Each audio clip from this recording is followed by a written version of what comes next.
नमस्कार विद्यार्थियों, कैसे हो आप लोग। आई होप कि आप अच्छे होंगे और आपकी पढ़ाई भी अच्छी हो रही होगी।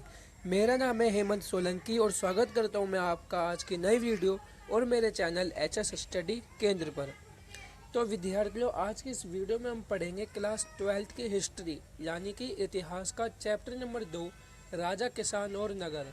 और यह इस चैप्टर की वीडियो का पार्ट 3 है जिसे आपको एनिमेशन के माध्यम से समझाया जाएगा। मैंने आपको इस चैप्टर की दो वीडियो पार्ट 1 और पार्ट 2 पहले ही प्रोवाइड कर दी है। आप पहले उसे देखना, उसके बाद ही इस वीडियो को देखना। उन दोनों वीडियो के लिंक मैं दे दूंगा आपको डिस्क्रिप्शन में। तो आज के इस वीडियो में हम पढ़ेंगे बदलता हुआ देहात। तो देखिए विद्यार्थियों, देहात का अर्थ क्या होता है। तो देहात का अर्थ होता है ग्रामीण क्षेत्र या फिर गांव का इलाका। 6ठी शताब्दी ईसा पूर्व में जो ग्रामीण क्षेत्र था वहाँ पे कई सारे बदलाव हुए थे। उन्हीं बदलावों को हम इसमें पढ़ेंगे। तो इस विषय में कुल 4 उपविषय होंगे यानी कि 4 सब टॉपिक होंगे। तो सबसे पहला जो उपविषय होगा वह होगा जनता में राजा की छवि। और दूसरा उपविषय यानी 1.2 वो होगा उपज बढ़ाने के तरीके। और तीसरा उपविषय यानी कि 1.3 वह होगा ग्रामीण समाज में विभिन्नताएं। और चौथा उपविषय यानी कि 1.4 वह होगा भूमिदान और नए संप्रभुत ग्रामीण। तो इन्हीं 4 उपविषयों को आज के इस वीडियो में हम पढ़ेंगे। तो देखते हैं हमारा पहला उपविषय यानी 1.1 जनता में राजा की छवि। तो देखिए इसका अर्थ क्या है। तो इसका अर्थ है कि राजा के लिए जनता का नजरिया कैसा था। जनता राजा के बारे में क्या सोचती थी, क्या सोच रखती थी कि वह राजा अच्छा है या बुरा है। तो अब जनता में राजा की छवि कैसी थी, इसे जानने का जो स्रोत है वह है जातक और पंचतंत्र जैसे ग्रंथ, जिसमें कहानियों के माध्यम से हमें जानकारी प्राप्त होती है। अब जैसे कि आपकी पुस्तक में एक कहानी का उदाहरण दे रखा है, उस कहानी का नाम है गंध तिंदु जातक। तो इस कहानी में बताया गया है कि एक राज्य की प्रजा अपने राजा से बहुत दुखी थी, जिसमें वृद्ध लोग, महिलाएं, पुरुष, किसान, पशुपालक, बालक और यहाँ तक कि जानवर भी दुखी थे। यानी कि एक राज्य की प्रजा अपने राजा से बहुत दुखी थी, जहाँ पर इंसान से लेकर जानवर तक सभी उसके शासन में दुखी थे। तो एक दिन राजा अपनी पहचान बदलकर प्रजा के बीच में गया था। वह यह देखना चाहता था कि प्रजा उसके बारे में क्या सोचती है। तो वह भीड़ भाड़ वाले इलाके में गया और वहाँ पे उसने एक एक करके सभी से पूछा कि भाई तुम्हारा राजा कैसा है। तो एक एक करके सभी ने अपने राजा को जो है बुरा भला कहा, उसे गालियाँ की कि हमारा राजा ऐसा है वैसा है, उसे शासन करना नहीं आता है ना, और हम इतने दुख में हैं, उसे कोई परवाह नहीं है। तो कुछ लोगों ने कहा कि रात में डकैत आके हमें लूट जाते हैं और दिन में जो है राजा के कर अधिकारी अधिक कर वसूल कर ले जाते हैं। और ऐसी परिस्थिति से बचने के लिए कई लोग गांव छोड़कर जंगल में बस गए। तो ऐसे ऐसे लोग अपने राजा को बुरा भला कहता है। तो इस कहानी के माध्यम से हमें यह पता लगता है कि राजा की जो छवि है ना, वह जनता की नज़रों में कैसी थी। तो इस कहानी से हमें ग्रामीण समाज के राजा और प्रजा के बीच तनावपूर्ण संबंध होने की जानकारी मिलती है। अब देखते हैं हमारा दूसरा उपविषय यानी कि विषय 1.2 उपज बढ़ाने के तरीके। तो देखिए विद्यार्थियों, जैसा कि हमने अभी अभी पढ़ा था कि राजा ने करों की जो मांग है वह बहुत अधिक कर दी थी, है ना। अब कर यानी कि टैक्सेस। तो टैक्सेस भरने के लिए एक इंसान क्या करता है, अपनी आमदनी को बढ़ाता है। और उस समय आमदनी जो थी अधिक वह कृषि हुआ करती थी, है ना। कृषि से ही लोग अपनी आमदनी कमाते थे यानी कि पैसा कमाते थे। तो कृषि में आमदनी बढ़ाने के लिए, कृषि करने के लिए कई तरीके जो है लोगों ने अपनाए जिससे कि उनकी उपज बढ़े। तो पहले तरीके में हम बताएंगे लोहे के फाल वाले हल का उपयोग होने लगा, है ना। तो 6ठी शताब्दी ईसा पूर्व से ही गंगा और कावेरी की घाटियों के उर्वर कछारी क्षेत्रों में हल का उपयोग किया जाने लगा था। और जहाँ पर वर्षा अधिक हुआ करती थी वहाँ पर भी लोहे के फाल वाले हल का उपयोग किया जाता था। लोहे के फाल वाला हल यानी कि जो सामान्य हल होता है लकड़ी का, उसके एक नुकीले सिरे पर जो है लोहा लगाया जाता था, है ना। लोहे की धातु लगाई जाती थी जिससे कि जमीन को अधिक गहराई तक खोदा जा सके और अधिक उर्वर बनाया जा सके। दूसरे तरीके में हम बताएंगे कुदाल का उपयोग। तो देखिए जो हल थे वह मैदानी क्षेत्रों में उपयोग किए जाते थे, लेकिन कुदालों का उपयोग पहाड़ी क्षेत्रों में किया जाता था। तीसरे तरीके में हम बताएंगे सिंचाई करने के लिए विभिन्न माध्यमों का निर्माण।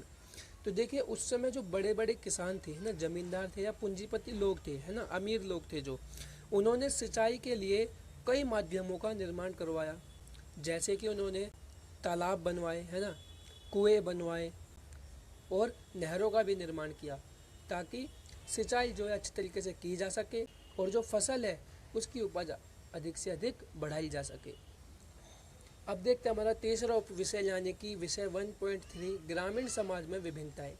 तो देखिए, जैसा कि विद्यार्थियों अभी हमने पढ़ा था कि उपज बढ़ाने के तरीके सामने आए जिससे उपज बढ़ी, लेकिन उपज बढ़ने के साथ साथ में जो ग्रामीण समाज था उसमें कई विभिन्नताएं आई थी। तो उन विभिन्नताओं की अगर हम बात करें तो उसमें सबसे पहली विभिन्नता जो कि हमें बौद्ध कथाओं से पता लगता है कि भूमिहीन खेतिहर श्रमिक और छोटे किसानों पर जो है बड़े बड़े जमींदारों ने अपना नियंत्रण बना लिया था और जमींदारों द्वारा उनका शोषण भी किया जाने लगा था। यानी कि जो छोटे किसान थे, है ना, उन पर अब जो है बड़े बड़े किसानों का, जमींदारों का जो है दबदबा होने लगा था। और तमिल संगम साहित्य में बताया गया है कि गांव में विभिन्न वर्गों का उल्लेख मिलता है, जैसे कि वेल्लार या बड़े जमींदार, हलवाहा या उलवर और दास। और यह जो वर्ग है, हो सकता है कि यह भूमि के स्वामित्व या श्रम और नई प्रौद्योगिकी के आधार पर बटे हों। यानी कि जो है विभिन्नताएं आने लगी, अब लोग जो है अलग अलग वर्गों में बंटने लगे। यानी जिसके पास भूमि नहीं है और वह दूसरों के खेतों में जाके काम करता तो वह खेतीहर मजदूर हुआ, है ना, और बड़े बड़े किसान हैं जिनके पास बड़ी बड़ी ज़मीन है वह जमींदार होने लगे। तो ऐसे करके वर्ग बंटने लगे। अब हम जान लेते हैं गृहपति क्या होता है। तो गृहपति घर का मुखिया होता है और घर में रहने वाली महिलाओं, बच्चों, नौकरों और दासों पर नियंत्रण करता था। घर से जुड़े भूमि, जानवर या अन्य सभी वस्तुओं का वह मालिक होता था। और कभी कभी इस शब्द का जो प्रयोग है वह नगरों में रहने वाले संभ्रांत व्यक्तियों और व्यापारियों के लिए भी होता था। अब देखते हैं हमारा चौथा उप विषय, यानी कि विषय 1.4 भूमिदान और नए संभ्रांत ग्रामीण। तो देखिए विद्यार्थियों, सबसे पहले हम जानते हैं भूमिदान क्या होता है। तो भूमिदान का अर्थ होता है कि किसी व्यक्ति द्वारा किसी अन्य व्यक्ति या संस्था को दान या भेंट के रूप में भूमि देना, है ना, यानी जमीन देना। और ये जो भूमिदान था वह अधिकतर किसी धार्मिक संस्थाओं और ब्राह्मणों को ही दिया जाता था। और भूमिदान के प्रमाण हमें जो है अभिलेखों से मिलते हैं, जो कि पत्थरों पर, ताम्र पत्रों पर खुदे होते थे। इन अभिलेखों को भूमिदान लेने वाले व्यक्ति को प्रमाण के रूप में दिया जाता था, यानी कि सर्टिफिकेट के रूप में दिया जाता था कि आज से ये भूमि जो है वह आपकी है ना। और अधिकांश अभिलेख जो है संस्कृत भाषा में लिखे गए थे। अब देखते हैं प्रभावती गुप्त कौन थी। तो देखिए, प्रभावती गुप्त जो है आरंभिक भारत के महत्वपूर्ण शासक चंद्रगुप्त द्वितीय की पुत्री थी। अब संस्कृत धर्मशास्त्र के अनुसार क्या था कि महिलाओं को भूमि जैसी संपत्ति पर स्वतंत्रता नहीं थी, वह भूमिदान नहीं कर सकती थी, भूमि पर अपना मालिकाना हक नहीं जमा सकती थी, यानी कि वह भूमि की मालकिन नहीं हो सकती थी। लेकिन एक अभिलेख से हमें पता चलता है कि प्रभावती गुप्त एक भूमि की स्वामी थी और इन्होंने भूमिदान भी किया था, जबकि धर्मशास्त्र में कहा गया है कि महिलाओं को भूमिदान करने का अधिकार नहीं है।